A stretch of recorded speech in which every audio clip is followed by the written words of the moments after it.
Alamat ng Maria Makiling. Noong unang panahon, sa paanan ng bundok Makiling sa Laguna, naninirahan ang isang magandang diwata na nagngangalang Maria Makiling. Siya ay kilala sa kanyang kagandahan at kabaitan. Si Maria ay may mahabang buhok na kasing itim ng gabi at ang kanyang mga mata ay kasing linaw ng batis sa bundok. Si Maria Makiling ay may pagmamahal sa mga tao sa kanyang nasasakupan. Palagi siyang tumutulong sa mga nangangailangan at nag-aalaga ng mga hayop at halaman sa gubat.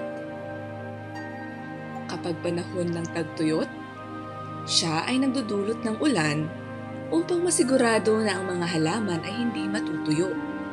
Kapag panahon ng tag-ani, siya ay nagbibigay ng masaganang ani sa mga magsasaka. Ngunit, sa kabila ng kanyang kabaitan, may mga tao pa rin na nagtatangka na pagsamantalahan siya.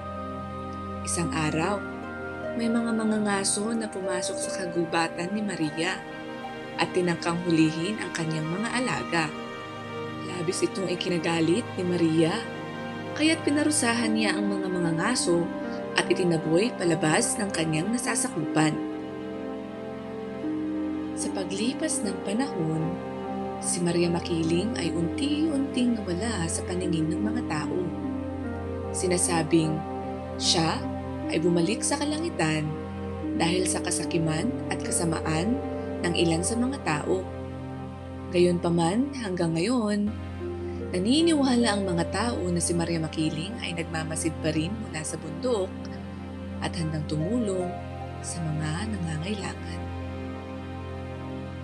Nagustuhan mo ba ang alamat na ito? Ito ay nagpapakita ng pagmamahal ni Maria Makiling sa kalikasan at sa mga tao. Kaya imbis na abusuhin ang ating kalikasan, ay alagaan at ingatan natin ito. Ito ang alamat ng Maria Makiling.